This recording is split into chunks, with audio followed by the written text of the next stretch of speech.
For grade 8 po 'no. So, kung nahirapan po kayong magturo kung paano po yung creative tech, ay sinusunod ko lang po yung competency na galing sa DepEd. So, yung preliminary po natin ay if a turns on when two switches are pressed at the same time, how would you record all possible on-off combination? So, kagaya po ito sa day 1, if the light only turns on when two switches are pressed at the same time, how would you record all possible on-off combination? So, pwede po yung sagot ay pwede po kayong mag-create ng table, tsaka yung ilista po yung ano po yung on-off, kung ano po yung result po niya. So, you need to discuss with your partner sa kaklase nyo kung paano po yung paano po ilista lahat ng mga possible po na result ng ating katanungan. Alright, so ano po yung na-discover natin? So, switches can be on or off in different ways. A truth table helps us record these possibilities and see how logic gates and not decide the output. So, yung gagamitin po natin ay yung truth table. So, na-discuss po natin yung basic gates. Ito po yung tatlo, and, or, and, not. Ito po yung topic po natin, constructing truth tables for and, or, not gate. Yung ating LC is to construct, and interpret truth tables for and, or, and, not gates using Boolean expression. So, kapag gumagawa po tayo ng truth table, yung step 1 po natin is to list all the input variables, A and B. So, sa nakaraang discussion po natin, ay kailangan po naka-table po siya. Yung input 1, yan yung input A natin, tsaka yung input B. Q po yung ating output. So, you need to enumerate all possible inputs combination. 0, 0, 0, 1, 1, 0, and 1, 1 for 2 inputs. Yan po yung Boolean expression po natin. And step 3, apply logic gates and or not to determine the output. So, ito po yung truth table ng ating AND gate. So, kung napapansin po nyo, yung expression po natin is A times B or A and B. So, yung truth table po nito ay yung 0 tsaka yung 0. Kung napapansin po nyo, ang kanyang result ay nagiging 0. 0, 1, 0. 1, 0 ay yung result po niya is 0. 1, 1 ay yung result po niya ay 1. Bakit po naging 1 po ito? Kasi yung AND gate ay kailangan po both yung magta-turn on para yung result ay turn on din.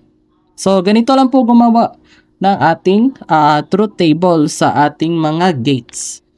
So, kagaya po ng OR gate. Yung OR gate, kung napapansin nyo, yung operator ng OR gate is plus. Q equals to A plus B. So, kagaya po ng rule, opposite po yung rule ng ating AND gate. Yung OR gate, kailangan po na kahit isa lang na magto-turn on sa ating mga inputs ay nagiging 1 po siya or turn on. So, 0, 0, nilista ko po yung 0, 0 po natin, nagiging 0. 0, 1, nagiging 1. 1, 0, naging 1. 1, 1, nagiging 1 or turn on. Sa ating NOT gate ay isa lang po yung ating, dalawa lang po yung possible outcome po ng ating expression. Babalikan lang po natin, yung expression po ng NOT gate ay mayroon pong naka-underline sa ibabaw na sa A. So, output is the opposite of A. Dalawa lang po yung possible na outcome po niya.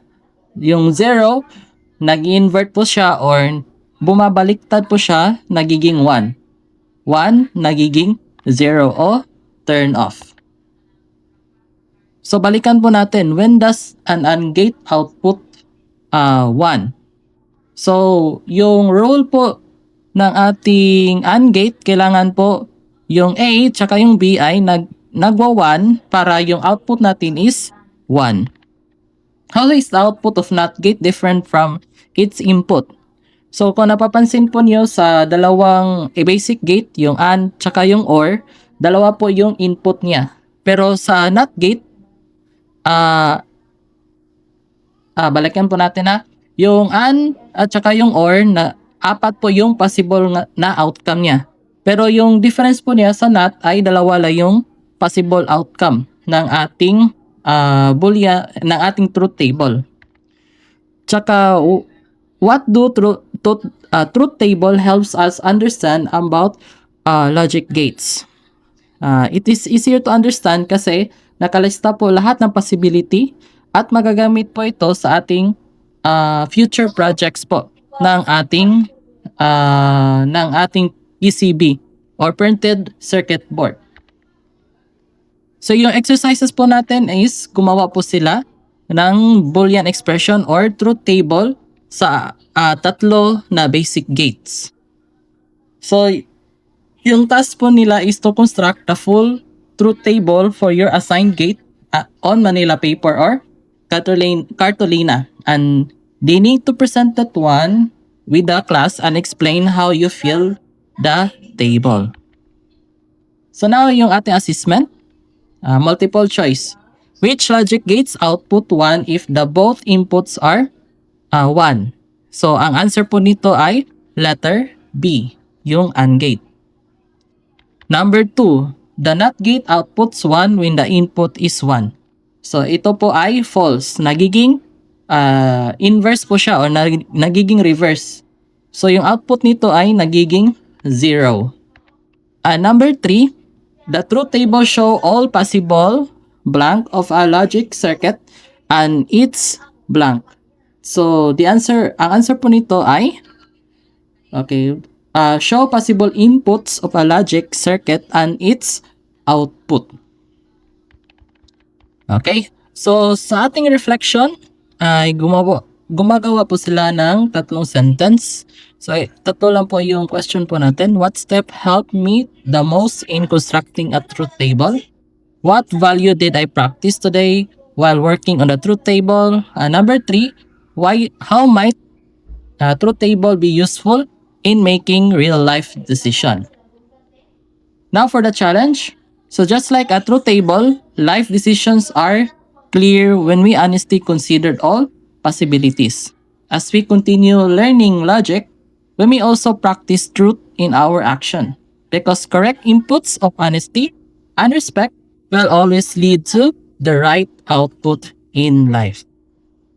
Okay, so salamat po sa pagkikinig ng ating discussion at God bless us all.